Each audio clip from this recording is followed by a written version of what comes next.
Good morning, ETM 525. Our Module 1 is coming to a close this evening, so please make sure that you get your final projects in for this one. It's the critical reflection model.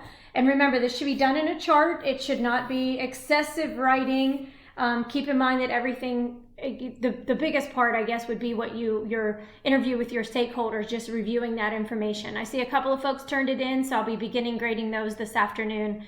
Just to get them turned back to you quickly so that you can use that perhaps to guide some of your future projects in this course. So we will be entering into Module 2 as of tomorrow. Module 2 focuses completely on school policies and practices. So there is a lot of information in Module 2. I'm asking you to check out all of the videos, the longest one being 17 and a half minutes.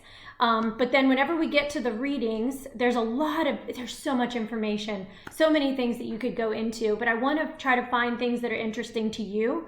So I want you to just choose 2 of those articles that are listed there. And if by chance you would come up with something that's along the same lines that you're interested in reading, please send me the link to the article so I can just do a quick check of it out, and it may be something I can use in the future too. Just send that on to me so that I know that you're reading something just ever so slightly different.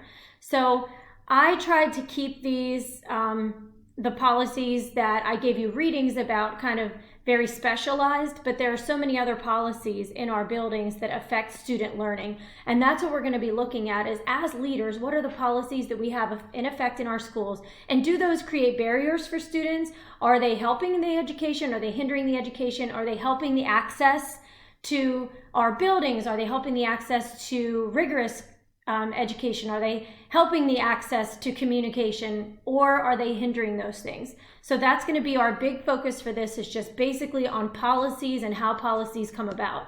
So your project for Module 2 is a policy analysis.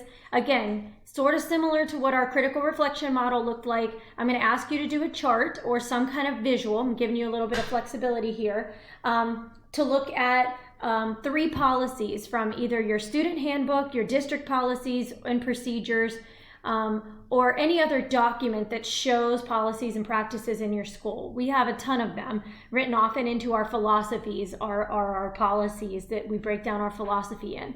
So you're going to list what is the policy and just copy that verbatim. Okay, so that I know exactly the policy we're looking at. Who does the policy affect? This is what you have to put in your consideration in time for the rest of these. Who does it affect?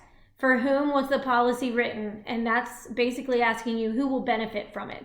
So, for instance, I sometimes think about our policies and procedures for students signing in and out of classrooms to go to the bathroom. So in a couple of my schools, they've changed these policies this year, and they're very different. But the policy benefits the admin if there's a problem. Okay, if the student has an emergency and needs to go to the bathroom and somebody else is out with the pass, we can't allow that student to go. So it's going to affect the student. The policy is going to affect the student, but it was written to benefit administration in case there are issues in the hallway, or to keep the flow of the bathrooms clean and that sort of stuff.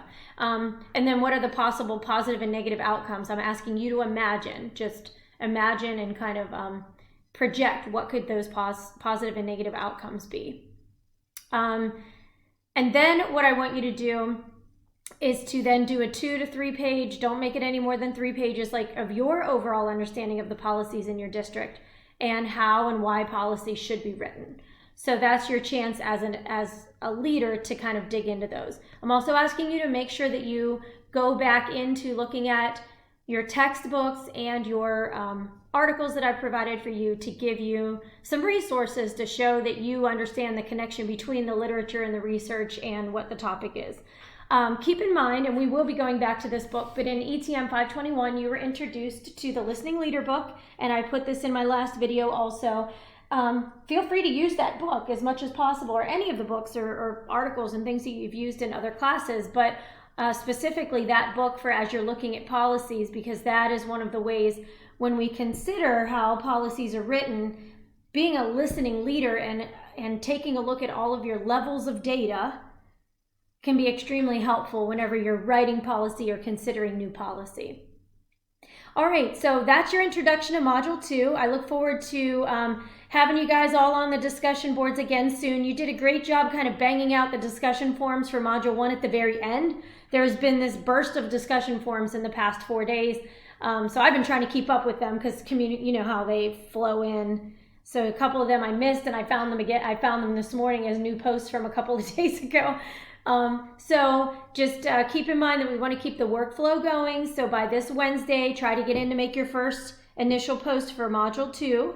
And then we'll slowly keep the conversation going as we move forward. If you are having any issues, I have to always stress, please let me know. I know that our friends out in Clayton are already in school, and you guys just started, you know, a week ago with your students, and it's been a lot of stress. It's actually been 2 weeks now, I guess, but a lot of stress for you to get that school year going. I know that for Pennsylvania schools, also you've started. I start this week finally back with kids. It seems like forever. So just let me know if you're having a struggle or a stress so that I can keep up with that and be able to support you before it becomes an issue. Flexibility is the key here, people. We're all going through it. So I thank you very much, and I look forward to talking to you soon.